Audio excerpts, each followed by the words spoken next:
This brings me to a point that is one of the things that make you a better street photographer, and actually a photographer in general, is knowing when to go for black and white.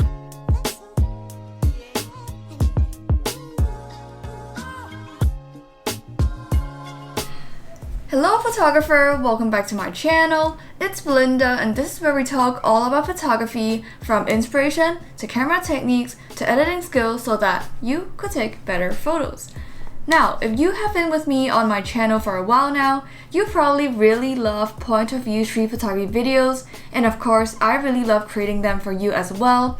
And so recently I came up with this idea of doing themed point of view videos regularly. So in this episode, the theme for us is light and shadows. I actually thought that was a really good idea to come up with a focal point for every point of view video so that you guys could take away something specific, and I could give myself a challenge every time I do a street shoot for a YouTube video. So again, as usual, I will be showing you the behind the scenes of every shot that I took, the shots itself, and also the editing process with my own thoughts and commentaries added as a narration.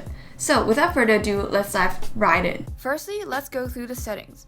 I typically go for a shutter speed of at least 1/250 because I like shooting people and they move. So based on my experience, that is the slowest speed required to produce a decently crisp image of the average walking human being. It differs for cars and motorbikes and cycles, etc., but by default, let's set it at that. As for the aperture, I typically set it at f5.6. Now, the classic adage is f8 and be there, but since I'm shooting on a typical British day, which is a fairly complicated state of affairs, as I shall elaborate later on, a compromise between the aperture and ISO has to be made to properly expose the shots. After all, f5.6 is quite a comfortable aperture at which you will get most things in focus. Lastly, the ISO.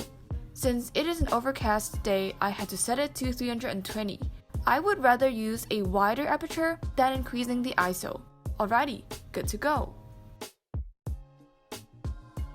Light and shadows are things in photography that you must train your eyes to see. But once you get over that stage, you start noticing interesting patterns and textures everywhere. It becomes second nature. When I walked across this junction, I noticed that the light was hitting at an angle so that there was a slit of light on the floor. So I waited for someone to complete the composition by standing at where the light was hitting. The person's face would be lit head on by the sunlight, while the shadows in the background would frame his face nicely. The street was really messy, but look and behold, there is our dream subject. This was a rather easy shot because he was on his phone. Catching lights and shadows can be quite a challenge of speed or patience, or both if you're in London. Here is another example of a frame that I caught. I saw the beam of light shining through the junction, and I thought I'd just wait for an appropriate subject to walk into the light. Oh, I wish it was that simple. Welcome to London, my friends, where no 2 seconds are ever the same.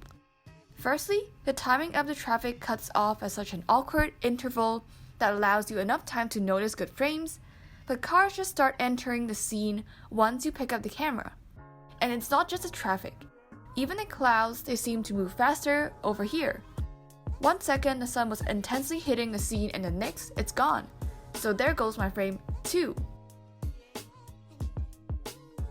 So I picked up the camera, made some shots that I was not really happy with, took it down, held it up, and I repeated this process over and over again as I waited at this junction for the myriad of factors to finally come together to my advantage, until I gave up. So here it is. This is a shot that I found the least flaws with. As I walked around the Shoreditch area, I came back to this tunnel which I remember passing through when I was biking. Again, this harsh line between the light and the shadow would be a great spot for photos, but there is an added difficulty here. When you're positioned well inside a tunnel trying to shoot backlit towards the end of it, you're really stretching your camera's dynamic range. It took me a while to navigate the compositions and avoid shooting directly backlit, which kills my chances of getting back clean details in the shadows while also getting a tiny bit of rim lighting around the human subject. So I took the time while there was no one passing by in the tunnel to move myself and my camera around a bit just to make sure that I'm actually happy with the framing, and then stood still and waited for people to come into the framing as how I wanted them to be.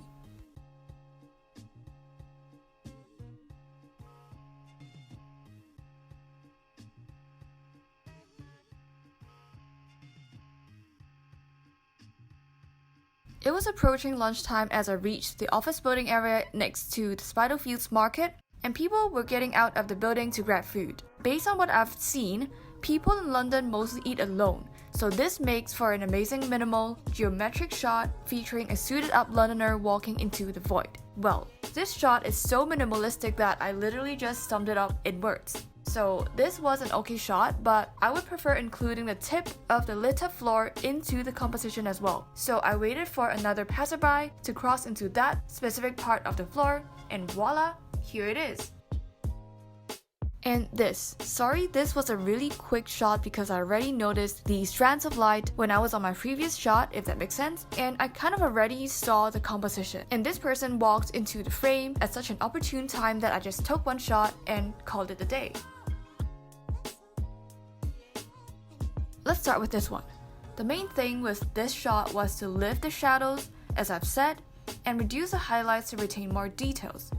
Initially, the shot was terribly blown out on the floor and also on the bright parts of the wall, and so I brought down the highlights as much as I could, and I also made use of the luminance tab inside of the color mixer section to fine-tune the brightness of certain shades of color, most likely yellows because the floor area here falls into the yellow range in this image. With this shot, at first I was playing around the edits like how I normally do, adjusting the colors and all of that. But after a while, I realized that a black and white edit would serve it better because, honestly, the colors just don't look very nice together. And my intention of taking this shot was on the light and shadows anyway, nothing much to do with the colors. And this brings me to a point that is one of the things that make you a better street photographer, and actually a photographer in general, is knowing when to go for black and white. Many times in street photography, the colors just don't really look that great, but the composition nevertheless still holds up, and so rather than trying to forcefully mold the colors into how you want them to be, and then struggle with strange results, just take the leap and mute the colors. We live in a digital age and we tend to believe that the beauty lies in the color. Well, it can, but it doesn't have to be either. As for this one, some cropping has to be done in order to single out the subject. Similarly, color didn't really serve me well in terms of bringing out the subject in this photo, so a large part of editing this photo was adjusting the shades of gray so that the subject matter would actually stand out more relative to the surroundings. Point of view videos are seriously so much fun to make, and honestly right now I'm low-key proud of myself for coming out with this idea of a themed point of view series. And so, if there are anything in the future that you would want me to try out, definitely let me know in the comments below and I will seriously consider making a video on that. Just like how we've always done it here, all of my shots from this shoot will be lined up as a slideshow at the back of this video. So thanks for watching and I will see you in the next video. Bye!